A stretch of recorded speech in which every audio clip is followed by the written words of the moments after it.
Dans cette section, nous allons traiter du moyen légal qui lie un fournisseur à son client, à savoir la facture. On verra les différentes minorations et majorations qui composent la facture, entre autres, les réductions commerciales et financières comme éléments minorant la facture, et les frais de transport, la taxe sur la valeur ajoutée et les emballages comme éléments majorant la facture. Durant le cycle d'exploitation, l'entreprise effectue plusieurs opérations d'achat-vente qui mettent en contact deux agents économiques, le fournisseur-vendeur et le client-acheteur. L'enregistrement des opérations d'achat-vente dans les comptes du vendeur et de l'acheteur nécessite au préalable l'établissement de la facture. La facture représente une des pièces justificatives à la base de l'enregistrement comptable des opérations commerciales. Elle est établie par le fournisseur et envoyée au client. Pour le fournisseur, c'est une facture de vente. Pour le client, c'est une facture d'achat. L'article 146 du Code général des impôts prévoit que tout achat de biens ou services effectué par un contribuable auprès d'un fournisseur soumis à la taxe professionnelle doit être réellement réalisé et doit être justifié par une facture régulière et probante établie au nom de l'intéressé. La facture est donc une pièce obligatoire qui doit être conservée par l'entreprise pendant 10 ans. Elle se divise en deux parties, l'entête et le corps. Et en se référant à l'article 145.3 du CGI, les contribuables doivent mentionner, en plus des indications habituelles d'ordre commercial, 1. L'identité du vendeur, 2. Le numéro d'identification fiscale attribué par le service local des impôts, ainsi que le numéro d'article d'imposition à la taxe professionnelle, 3.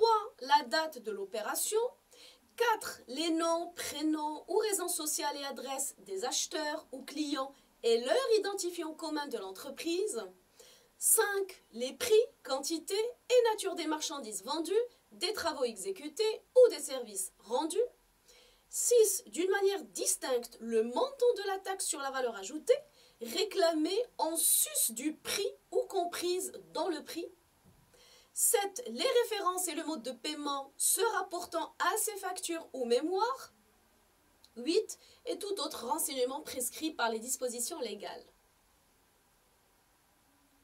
Ci-après, quelques exemples de factures. Il existe deux types de factures. Les factures de droit ou factures normales qui prennent naissance une fois la transaction réalisée entre l'acheteur et le vendeur. Il s'agit, comme nous l'avons précisé auparavant, d'un document établi par le fournisseur et adressé au client pour préciser en détail les conditions de réalisation de la transaction commerciale. Elle indique le montant net que le client doit payer à son fournisseur, d'où l'appellation facture doit.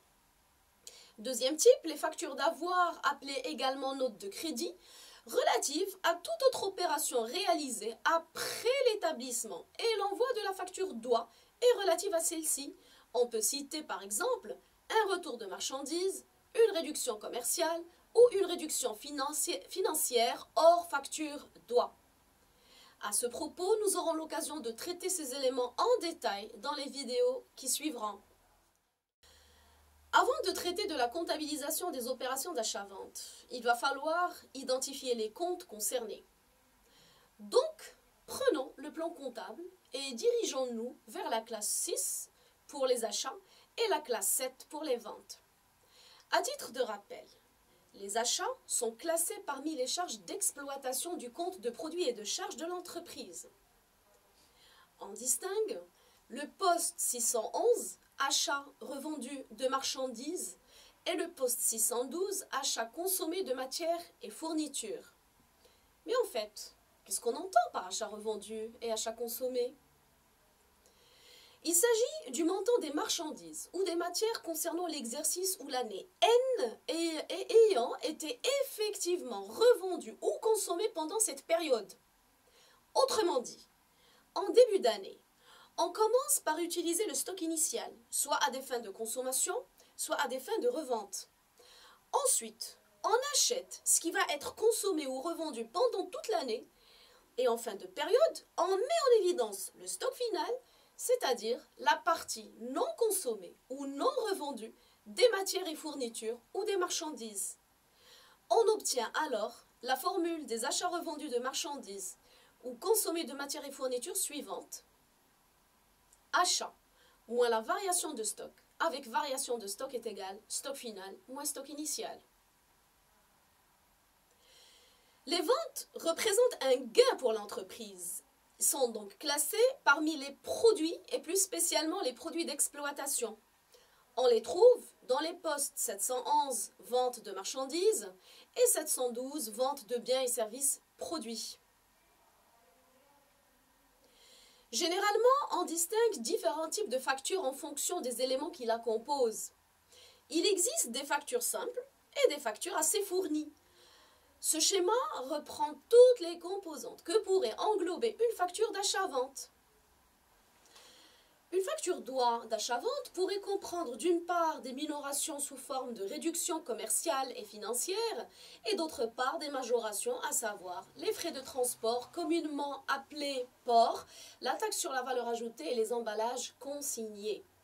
Tous ces éléments seront traités dans les vidéos qui suivent.